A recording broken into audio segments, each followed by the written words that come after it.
Você está falando que a democracia é satânica.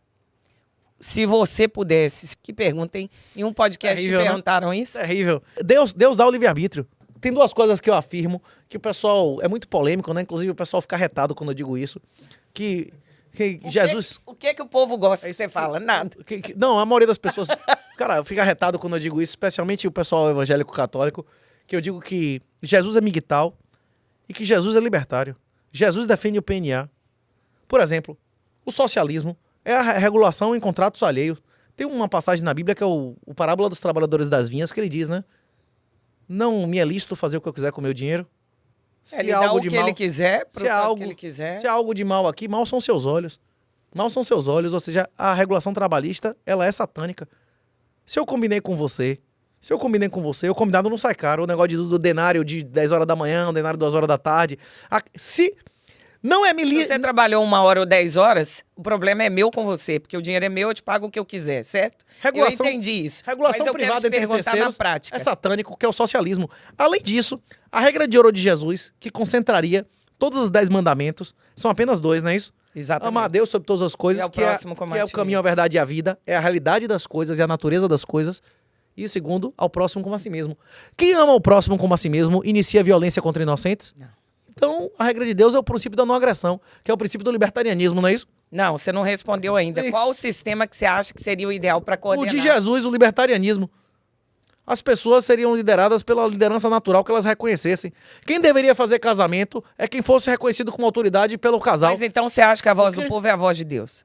Não. Vox populi, vox diaboli. A maioria vai pro céu ou pro inferno. Exatamente. A maioria vai pro céu ou pro inferno. É claro. A democracia elegeu Jesus ou Barrabás? Barrabás. Por isso que eu tô falando. A lei verdadeira. Mas você falou uma coisa aí, aquela que a pessoa reconhecer de maneira natural. Isso. Qual povo que de maneira natural fez uma escolha correta? Se ele fizer a escolha errada, ele só vai se lascar ele. O problema é que ele escolhe Lula ou Bolsonaro e ele vai ter poder sobre mim.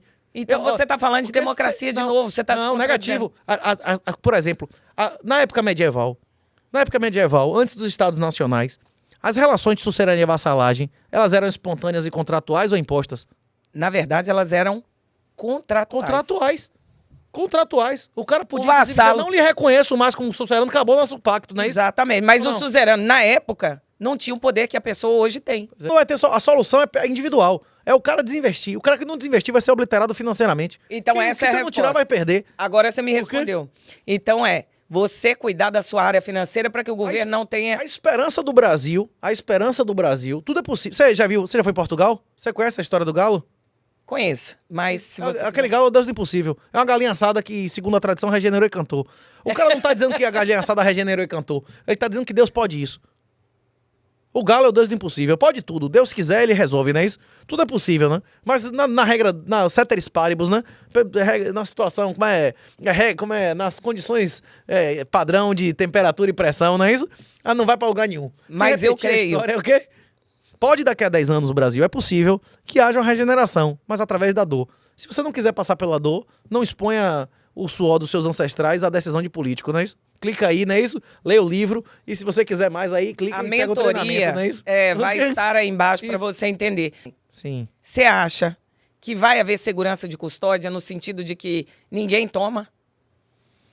Se a criptografia do Bitcoin for quebrada, se alguém desenvolver uma tecnologia para quebrar o SHA-256, o sistema de geração de chaves do Bitcoin é algo superior à criptografia de banco, bolsa e comunicação militar. Se alguém quebrar isso, meu irmão, nosso mundo vai mudar radicalmente. E o Bitcoin, se isso for quebrado, o Bitcoin pode refazer isso no rollback. As transações bancárias, se a gente descobrir que teve gente fraudando transação bancária nos últimos 15 dias, tem como desfazer as transações bancárias nos últimos 15 dias? Tem... Depois todo mundo já gastou o dinheiro, já tirou os bens de lá. Pois é, até mesmo se acontecesse uma coisa dessa, era mais fácil resolver com Bitcoin do que no mundo convencional, não é isso? Como que você acha que os bancos centrais podem tentar controlar o Bitcoin? Eles podem capturar politicamente facções, não é isso? Pessoas e tal. Mas os bancos centrais eles vão deixar de existir. O poder político dos bancos é cada vez menor. Os governos hoje em dia é que controlam as transações. O Pix não é uma transação bancária. Quem processa o Pix é o governo, não é isso? Verdade. Os bancos, o negócio bancário hoje é a antítese do capitalismo. O banco hoje ele é mais vinculado, ele é mais regulado, ele é mais ligado às ordens do governo do que a ação de um policial. Verdade. O policial tem mais discricionariedade de fazer o que ele quiser do que um banqueiro, não é isso? E quais seriam as suas alternativas? Sem ser o Banco Central ali administrando. Autossoberania. É. Tinha Banco Central há 200 anos atrás? Não. Os Estados Unidos, inclusive, revogou. Ele extinguiu 2 ou 3 bancos centrais, não é isso? Verdade. Se o dinheiro for real, não for uma mentira, você precisa de uma autoridade. Argumento de autoridade é a primeira falácia que existe, né? Ah, quem disse quem disse tem doutorado, né? Isso é uma falácia, não é isso? O argumento de autoridade é por si uma modalidade de falácia, não é isso? É, porque é aquele relacionamento de autoridade e submissão, né? Só existe um líder porque o reconheceram como tal, né? Tem lideranças que são legítimas e tem lideranças que são ilegítimas. Inclusive, outro dia eu estava conversando que ou existe autoridade ou totalitarismo. A autoridade é quando você tem força com legitimidade. Dentro de uma casa, você sustenta seu filho, você tem autoridade sobre seu filho, sim, ele mesmo precisa receber ordem, ele quer. O guri quer se sentir seguro. O guri de 5, 6, 10 anos, ele quer assumir a responsabilidade de trabalhar, de botar dinheiro dentro de casa, ele quer saber que alguém vai dar uma ordem a ele pra ele não ter que decidir nada, ele se sentir seguro, não é isso? É, a Bíblia fala, né? O que previne a vara do seu filho não ama ele, né? Pois é. Se você não corrige é porque você não ama. Não existe uma autoridade, uma hierarquia natural dentro de casa. A natureza das coisas é hierarquia. Acha que o Lula é uma autoridade legítima ou ilegítima? Para a família dele, ele pode ser uma autoridade muito legítima. Para as pessoas que o cercam, que ele realmente fechou e tal, e entregou o que ele fechou, ele pode ser uma autoridade legítima, não é isso? Depende das pessoas. Para o sistema, né? Para os filhos dele, para os caras que fecharam com ele, para todas as relações que foram construídas em torno dele e ele cumpriu, ele não tem autoridade sobre essas pessoas ou não? Hein? A questão... Isso aí eu não sei dizer, porque eu não sei o que tá rolando por trás. Isso na casa dele eu não sei. Agora lá em minha casa, na minha relação com minha mulher, com meus filhos, não é isso? Ele tem autoridade? O problema é que ele não tem... Diante do país, você acha que ele foi legitimamente diante dessa circunstância e processo? Ele, Bolsonaro, Dilma e todos os presidentes, eles não são autoridade, porque eles não têm legitimidade, mas eles têm força de impor que se a mulher ligar, eu vou ser preso, não é isso? É. Se a mulher dizer que eu fui estuprado sem nenhuma evidência física, eu posso ser preso, não é isso? Inclusive, Bolsonaro, como é o nome da lei de proteção à falsa acusação de... Bolsonaro apoiou e sancionou a lei de falsa acusação de proteção à falsa acusadora de estupro, não é isso? Inclusive, na Bíblia, a punição financeira é maior da falsa acusação do que do estupro, não é isso? É. Mas fica mais um ônus para aquele que acusa provar do que aquele ter que provar que é inocente, certo? Presume-se, a lei do direito que seja inocente até que se prove o contrário, né? Pois é. A lei da inocência presuma. Não, ela é até hoje. Não, negativo. Quando é de Maria da Penha, meu irmão, vá nessa. A palavra da mulher, até como provar que... como ninguém solta a mão de ninguém, como é o negócio hoje em dia lá. Vá nessa. É presunção, o que a mulher falar é verdade e você que se lasque, não é isso? Eu acho que esse negócio de presunção de inocência já foi superado lá em delegacia, negócio de medida de segurança, vara de família. Acho que não tem mais nada disso, não. Eu tenho impressão, viu? Não tô sabendo bem, não, mas a impressão que eu tenho é que essa parte aí já foi superada pelo direito brasileiro. Você é muito criticado, assim, pelos seus pensamentos, porque qual que foi a sua formação acadêmica? Porque eu ficaria a noite inteira aqui.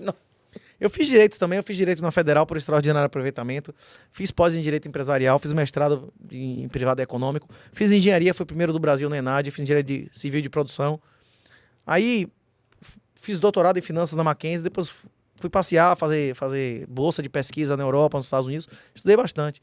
Você assistiu aquele linda mulher que tem a cena com a prostituta, se ela perguntou se o cara foi até o final. Julia Roberts. A Julia Roberts, que ela pergunta pro Richard Gere. Você estudou até o final, né? Não pergunta se o cara terminou o college aqui, não é isso? Foi. Aí você estudou até o final, MBA.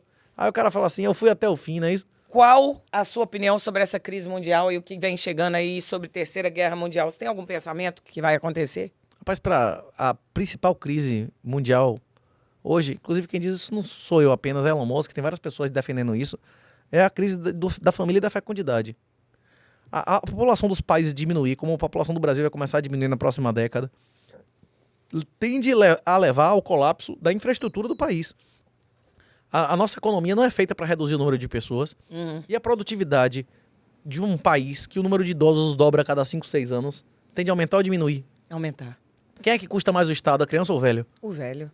Quem paga mais imposto? O cara com 20, 30, 40 anos ou o cara com 60, 70, 80 20, anos? 30, 40 anos. Pois é. A nossa geração é mais numerosa do Brasil. Tem mais gente na nossa idade do que com 4 anos. Tem mais gente na nossa idade do que com 20 anos. Com todo mundo que morreu, a gente pegando 40 anos de crime, de acidente de veículo, 70 mil mortes por ano, ainda tem mais gente de nossa idade do que de 3, 4 anos. Essa é a principal crise. Tem regiões na Europa, meu irmão, que tem menos criança hoje do que há 200, 300 anos atrás. É triste isso, né? Aí vocês acham que o euro vai substituir o dólar? Acabou, pô, a Europa acabou, ela tá em colapso. Ela tá em colapso de instituições, ela tá em colapso da economia física, com explosão de custo de energia elétrica, e tá em colapso de população, né? Isso que não tem mais filho. A principal crise é moral. Inclusive, no Oriente, aborto em alta.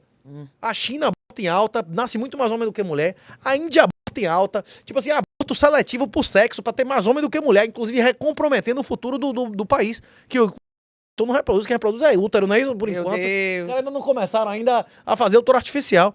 Rapaz, essa é a principal crise do mundo atual. É a destruição da família, com o negócio de feminismo. E o que vai resolver isso é as pessoas tirarem de desinvestirem dessa merda. Nós não precisamos que a maioria das pessoas adote Bitcoin e não queira financiar vagabundo. A 80-20 de Pareto funciona. Menos de 20% das pessoas, dos fatores, normalmente são responsáveis por 80% dos resultados. E isso também funciona na regra composta. Menos de 1% das pessoas são responsáveis pela maior parte da produtividade e da riqueza. Se essa maioria de 1% adotar, fizer como o John Galt da história lá da Ayn Rand, se eu não vou contribuir com essa merda, não vou mais negócio colapsa. sustentar o sistema